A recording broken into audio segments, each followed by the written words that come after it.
Welcome to the Council for Exceptional Children Learning Interactive virtual event. I am excited to be here. My name is Dina Slanda, and I am project coordinator for the National Urban Special Education Leadership Initiative at the University of Central Florida. And hi, I'm Suzanne Martin. I'm the director of the National Urban Special Education Leadership Initiative, and I'm delighted to be here. So today we have a few objectives that we would like to meet, and most of those center around the National Urban Special Education Leadership Initiative. We'll talk a little bit about what is currently happening within today's context of COVID-19, and then we'll talk about how a program such as the National Urban Special Education Leadership Initiative can help you determine how you can also recruit, retain knowledgeable and skilled school leaders who can implement those practices, inclusive practices that are compliant with the Individuals with Disabilities Education Act. We also would like to present to you what those components are of a successful doctoral program, such as NACLE, that helps our scholars with successful preparation, but then also take what they've learned and implement them within their communities. And then finally, provide an opportunity for you to determine how you too can construct a preparation program by completing an action plan. So again, we welcome you. So when we're thinking about COVID-19, we really realized that COVID-19 was that equity check. We keep talking about how much we value equity, but COVID-19 was a great equalizer. It was a moment where it really put into perspective whether or not we are achieving the equity that we so desire to have. It exposed the inequities between students from different socioeconomic status. It exposed the inequities for students among the digital divide, as well as the color of their skin or their language diversity.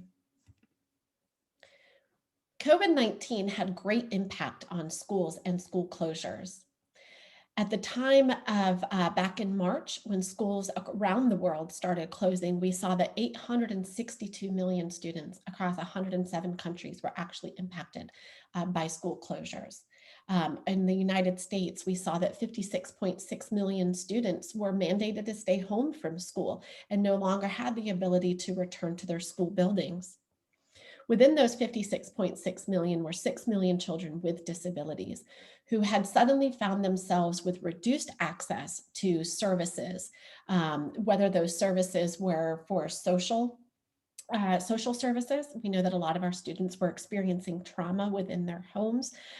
They may have been food insecure or home insecure, and they lost access to a great deal of social services that they may have otherwise been accessing prior to COVID. It also took a very big mental toll on all of our students. So the mental health and access to mental health resources that were typically provided by schools were limited in access now. A lot of our students also relied on schools for nutritional access and services, resources and services, right? So when we're thinking about our students who are receiving free and reduced lunch, many of them were relying on the school system for both breakfast and lunch and were no longer able to access those resources. We also know that our schools were providing physical resources in addition to educational resources. And all of those services became limited, not just for our students with disabilities, but for students across the nation, regardless of their background. So when, COVID first hit, it was a very difficult time for those of us that serve students with disabilities. We were charged with the task of ensuring that our students received that free and appropriate public education, but doing so within a remote learning environment where we are still learning how do we provide best practices within that remote learning environment. Many of us have not delivered instruction or intervention remotely, and it becomes a challenge to provide those accommodations remotely. Especially when you're kind of thrown into it, right? A lot of our teachers had spring break to prepare. So it was a very difficult time. It was also a difficult time for administrators to determine the best practices for them to ensure that that the instruction and intervention and accommodations continued despite school closures. But we do see that there were two sides of the same coin, right? At that time in March, we had two advocacy groups essentially. We had advocates who were looking for increased emergency funding, realizing that we want to continue to provide a free and appropriate public education. We want to continue to provide special education services. We want to make sure that our students are receiving services that are written and outlined within their IEPs. And so they were calling on the US Department of Education essentially to limit flexibility, continue the protections, but to do so by providing emergency funding and extra access to resources that would enable our teachers to continue to ensure our students were receiving appropriate services. At the same time, though, we had advocacy that really realized the impact of the pandemic and that believed at the time that that pandemic was a signal that we need to increase adjustability and flexibility. We need more flexibility when it comes to IDEA safeguards. We need more adjustability when it comes to budgets and fiscal responsibility.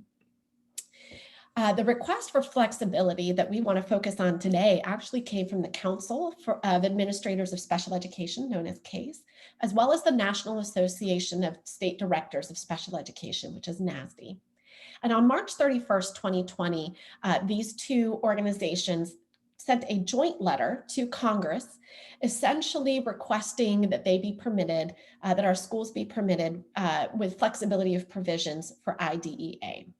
They recognized that there was a number of compliance issues that schools and administrators were facing and districts were facing, especially when it came to providing accessibility in a remote environment and providing accommodations during that remote environment because of the school closings that were prompted by COVID-19.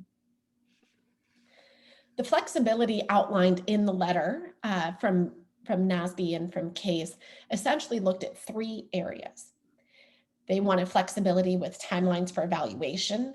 They wanted flexibility when it came to timelines for IEPs. As we neared the end of the school year, we knew that we were going to have a lot of IEP meetings, revisiting annual goals and things of the like. So there needed to be flexibility from that, flexibility for transition from, timelines related to that transfer from or transition from Part C to Part B, but then also within compliance. The other area of flexibility was procedures. So when we're thinking about the procedural safeguards for FAPE, for data collection, for data reporting, for IEP meetings, for all of those types of things, they wanted flexibility in that, but they also wanted flexibility finally in fiscal management.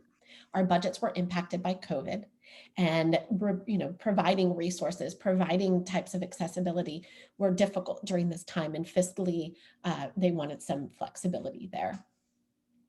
And the reason that I bring this up is because we recognize the role that an administrator plays in this.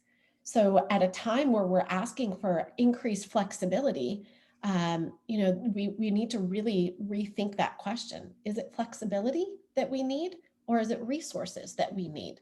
Because our resources really do, or our administrators, really do establish that remote learning environment. And I feel that each of these bullets that you see here are things that our administrators do, whether they're in a face-to-face setting, a hybrid setting, or in a fully online setting, right? They're establishing that environment, especially during COVID, of a remote learning environment. They're creating that culture that is either going to have teachers asking for flexibility or schools asking for flexibility, or whether they're having, schools that are advocating for inclusive practices. Our administrators also provide leadership and guidance to our teachers.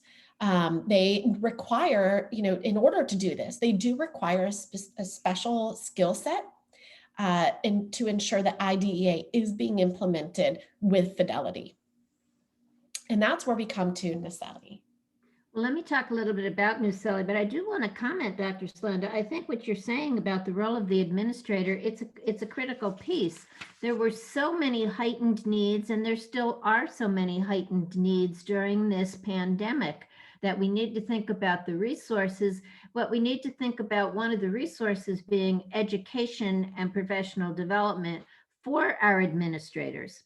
So back in 2002 and 3, we started talking about this, a couple of friends of mine and I. By 2004, I had written the National Urban Special Education Leadership federally funded doctoral program from OSEP. And we started the program. We had our first cohort of scholars in 2006. And the whole project is based on the notion of we have to have social justice. If everyone is going to be served, then we have to come from a standing of social justice that everyone deserves to be served. So what was interesting about Nuceli is the high need. When the first time I put the call out in Miami-Dade, the fourth largest district, and in Orange County Public Schools, the eighth largest district, I had slots, funding, support for 12 people. I had 380 people apply. It absolutely stunned me. So of course, that was kind of a, how do we whittle that down to 12 slots? So what we found is that school leaders they needed to have the extensive professional development that would help them as they move forward. We didn't know at the time we were moving to COVID, but now those skills are really coming in handy. So when you think about 15 years of successful preparation, that's hard for me to even imagine.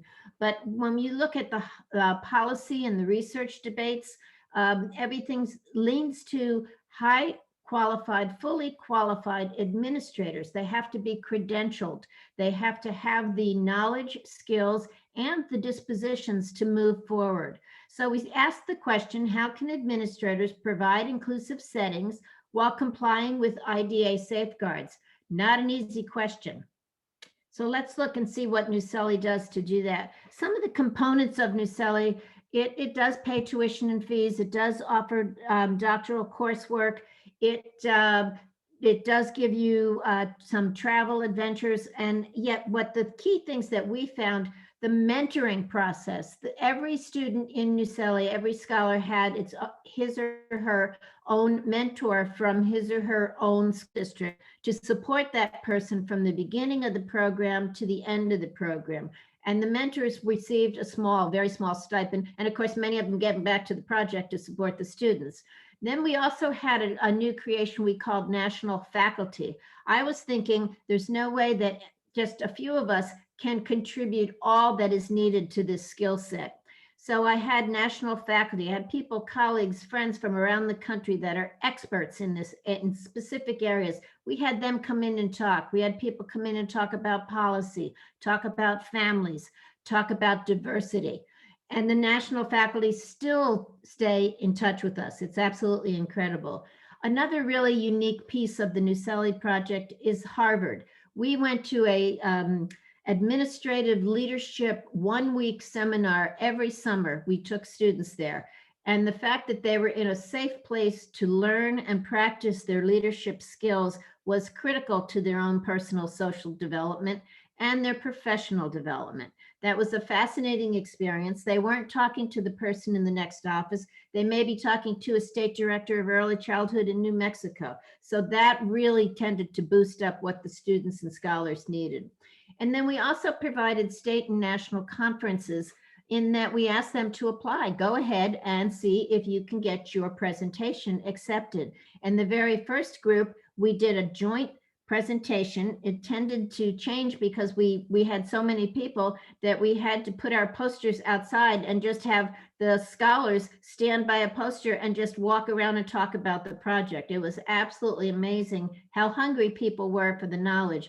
But what the state and national convention gave to the scholars was pretty incredible. They realized that there's a whole big world out there, and they continue to correspond and connect with people they have met through these opportunities.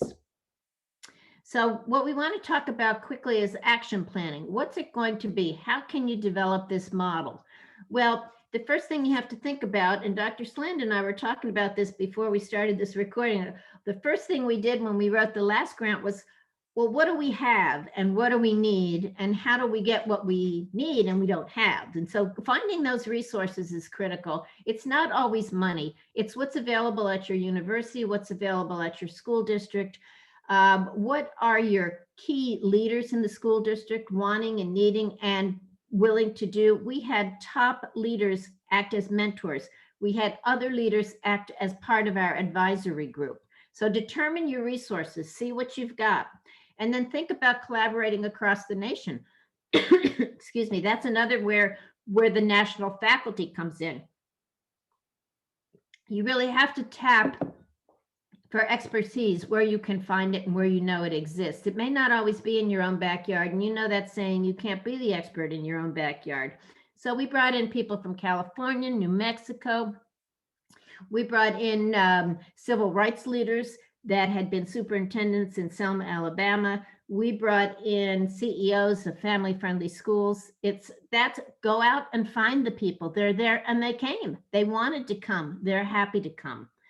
I mentioned the mentorship. That turned out to be really one of the best pieces. We are in the process right now of doing a final survey of what supports the scholars and the mentors felt were most important to the success of the scholars, which, by the way, we have 100% graduation rate, so we're excited about that. But the mentorship really provided a sounding board, a person that could take you from the very beginning, help you. They had a doctorate, they knew how to do doctoral studies, and they could take you through a huge school system and help you be successful. So that's something, add that to your model when you're making your action plan. And the thing that we didn't realize, I didn't realize when I wrote the first grant, the cohort model would be so critical. It started out as a way to think through those 380 people and get down to 12, and then try to think too, if you are a faculty at a university, you do not call somebody and say, I've just put 12 doctoral students in your seminar. That's not how we operate as colleagues. So we had to think about how can we put fewer numbers. And so we came up with the 2 cohort process, which has been absolutely brilliant. They love it. They stay in touch no matter where they are. They have their cohort. So that's your action planning. I think if you think about it, that could really, really work. And thank you, Dr. Slanda, for inviting me to do this with you today. I've really enjoyed it. You know, Nuseli is my heart and soul, as I know it is yours. Yes, I'm excited that we were able to share Nuseli with you and really build that need. As we approached, COVID and how people reacted to COVID has really shown where and the significance of needing special education administrators who are dedicated to implementing IDEA with fidelity, to ensuring that all students have access to all of what they need to be successful. So we were excited to share with you today. And if you need us, there's our email addresses right there. Please feel free to reach out and have a wonderful rest of your day. And remember, don't cut back on services. Find a way to deliver the services. That's a critical component of being sure that the Individuals with Disabilities Education Act is fully implemented. Absolutely. Thank you.